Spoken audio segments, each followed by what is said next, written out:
The world feels like it's cracking under the pressure, doesn't it? When the ground beneath you is shaking, it's easy to feel overwhelmed, lost. But what if I told you that these hard times are not here to break you, but to reveal a strength you never knew you had? Stay with me. The final insight I will share is the one that changes not the storm, but your ability to stand unshaken in its very eye. Inner weather. Let us explore this. We often mistake the external circumstances for our internal state. The storm outside, the job loss, the conflict, the uncertainty, we allow it to become a storm inside our minds. We feel the wind of anxiety, the rain of sadness, the lightning of anger. And our first instinct is to fight it, to push it away, to demand that the sun comes out. But this is a battle we can never win, because we do not control the weather of the world. It is a futile expense of our precious energy. The first step to thriving, then, is to make a very clear distinction. There is the weather outside, and there is the weather inside. They are not the same. You are not the storm. You are not the clouds. You are the sky. The clouds of emotion and thought will pass through you. They must, it is their nature. But you, the vast open awareness, you remain. When you can sit quietly even for a moment and simply observe the turbulence within you without becoming it, a space is created. In this space is freedom. This is not a passive act. It is an act of immense strength and clarity. To see fear arise and not be fear. To see panic and not be panic. To see despair and not be despair.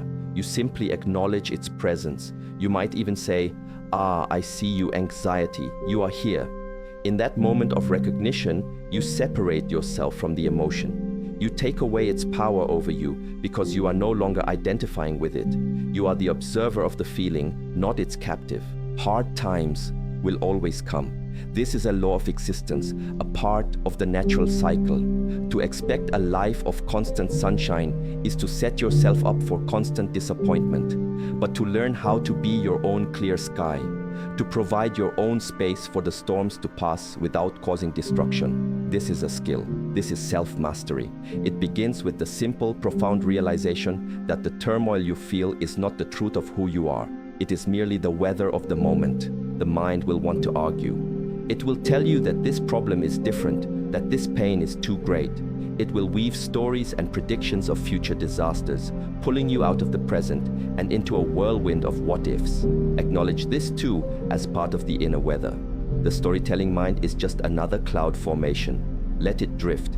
The key is to not get on the train of thought. See the train, see the thoughts packed inside it, but you do not have to buy a ticket. You can remain on the platform of the present moment, grounded in your own awareness. This practice of observation changes your relationship with hardship entirely. Instead of seeing it as a monolithic, terrifying force, you begin to see it as a collection of smaller, manageable components. A physical sensation here, a thought there, an emotion rising and falling. It becomes less of a monster and more of a complex temporary pattern. And in seeing it this way, you find the space to breathe again. You find the stillness that was always there underneath the noise. Firm roots? When a great wind blows, a tree with shallow roots is torn from the earth. A tree with deep, strong roots may lose some branches. It may bend and sway, but its core remains firm. It endures the storm, and when the wind subsides, it is still standing, often stronger than before. The question we must ask ourselves is this: what are our roots? When the winds of chaos and difficulty blow through our lives, what is it that holds us in place? What is our anchor? The roots are our structure, our discipline, the small, non-negotiable practices we commit to every single day, especially when we do not feel like it. This is where true strength is cultivated. It is not found in a moment of inspiration, but in the accumulated power of consistent, conscious action. It is the decision to wake at the same time each morning, to greet the day with intention rather than letting it pull you into reaction. It is the practice of moving your body, of feeling its connection to the earth. So often, when hard times hit, the first things we abandon are the very things that give us strength. We stop exercising. Our sleep becomes erratic. We neglect our food. We let go of our moments of stillness or meditation. We say, "I don't have time," or "I don't have the energy." But this is a profound mistake. It is like a ship's captain throwing the anchor overboard in the middle of a hurricane because it is too heavy. The anchor is what you need most in the storm. Your daily structure is your anchor. It does not need to be complicated. It can be as simple as 5 minutes of conscious breathing when you wake up, preparing one healthy meal with full attention, a short walk, no matter the weather, reading a single page from a book that grounds you. These are not just tasks to be checked off a list. They are rituals. They are statements of intent. They tell your mind and your body, even in this chaos, there is order. There is a place of stability I can return to. This is why we train in the monastery not just when the sun is shining, but when it is cold, when we are tired, when our minds are distracted. We are not training for the good days. We are training for the difficult ones. We are digging our roots deeper into the ground. Every single repetition, every single practice is adding another layer of strength to our foundation. So when the inevitable storm arrives, we do not have to suddenly invent a way to be strong. The strength is already there. You do not rise to the level of the occasion. You fall to the level of your training. Let that sink in. Your ability to navigate hardship is determined not by your hopes or wishes, but by the stability and structure you have already built within your life. If you have no roots, any small wind can knock you over. So begin today. Plant a root. It can be small. Water it with consistency. This is not about adding more pressure to your life. It's about creating a reliable system that supports you when you need it most. It is the ultimate act of self-care and preparation. Narrowing focus. In times of great uncertainty, our attention is often the first casualty. It becomes scattered, fragmented, pulled in 100 different directions by 100 different fears. The mind races, trying to solve every potential problem at once. It jumps from a worry about finances, to a concern about health, to a conflict in a relationship, to the state of the world. It is like trying to catch a dozen falling objects at the same time. The result is that we catch none of them, and we are left exhausted and overwhelmed. The power to thrive in these moments lies in a radical act, narrowing your focus. It is the practice of consciously withdrawing your attention from the vast, uncontrollable chaos of the future and the past, and placing it squarely on the one thing you can influence, the present moment, and even more specifically, the single task right in front of you. When everything is spinning, you must find a single, unmoving point to hold on to. This is the essence of mindfulness in action. If you are washing a dish, then let the entire universe be contained in that act. Feel the warmth of the water on your hands. See the soap bubbles. Hear the sound of the sponge against the ceramic. In that moment, there are no bills to pay. There are no arguments to be had. There is only the dish. By giving your full attention to this simple, tangible reality, you give your mind a rest from the tyranny of its own anxious projections. This is not an escape from your problems. It is the most direct way to engage with them. An overwhelmed mind cannot find creative solutions. A panicked mind cannot see opportunities. It is only from a place of relative calm and clarity that we can effectively navigate our challenges. By focusing on one small, manageable action at a time, you begin to build momentum. You complete one task, and it gives you the stability to approach the next. Think of it as walking through a dense fog. If you look far ahead into the mist, you will see nothing but uncertainty, and you will be afraid to move. But if you look down at your feet, you can always see the next place to step.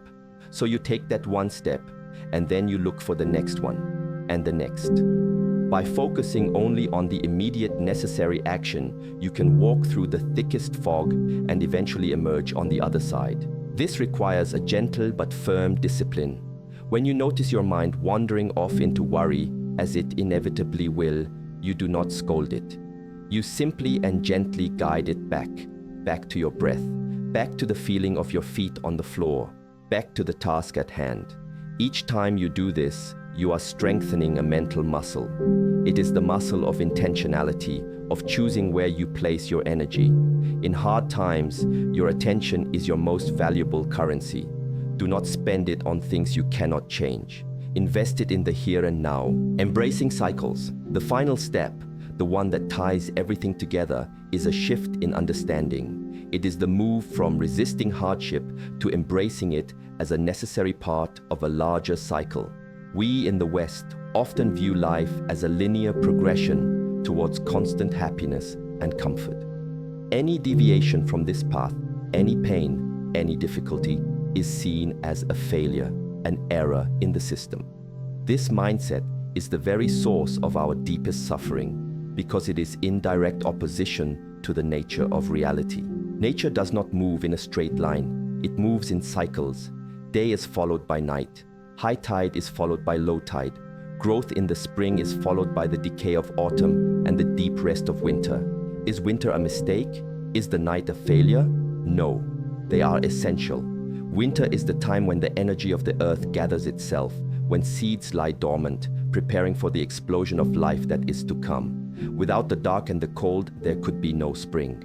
Your life is the same. Hard times are your winter. They are not a punishment. They are not a sign that you have done something wrong. They are a necessary phase of rest, of consolidation, of turning inward. It is in this winter that you are forced to go deep, to strengthen your roots, to shed the dead leaves of what no longer serves you, be it old habits, false beliefs, or unhealthy relationships. It is a period of profound purification, if you allow it to be. To thrive is not to pretend to be happy during the winter. It is not to put on a smile while you are freezing. To thrive is to understand the purpose of winter. It is to honor the need for rest. It is to use the quiet and the dark to cultivate inner warmth and light. It is to trust that this phase, like all phases, is impermanent. Spring will come, it always does, but the quality of your spring will be determined by how you navigated your winter. When you can truly, deeply accept this, the fight ends. You stop wasting energy resisting what is. You stop asking, why is this happening to me? And you begin to ask, what is this teaching me? What is this asking me to let go of? How can I use this time to build a deeper foundation? You begin to work with the energy of the difficult time, not against it. You use the pressure to become more focused, the uncertainty to become more present, the pain to become more compassionate. This is the transformation. Hardship ceases to be a brutal enemy and becomes a stern but invaluable teacher. The very thing that you thought was sent to destroy you becomes the catalyst for your greatest growth. You learn that your strength is not measured by your ability to avoid difficulty, but by your ability to move through it with grace, with awareness, and with an open heart, trusting in the inevitable turning of the great wheel of life. The goal, then, was never to silence the storm or to live a life without winter.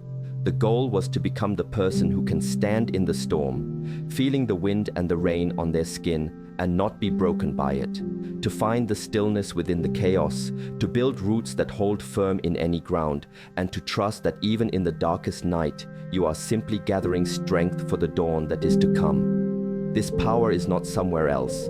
It is not in a different circumstance. It has been within you, waiting all along. For years, I fought against my winters, feeling like a failure every time things got hard. This reframed everything for me. The idea that winter isn't a punishment, but a necessary time for roots to grow deeper, that hit me hard. What's one dead leaf you realized you had to let go of during a difficult season in your life?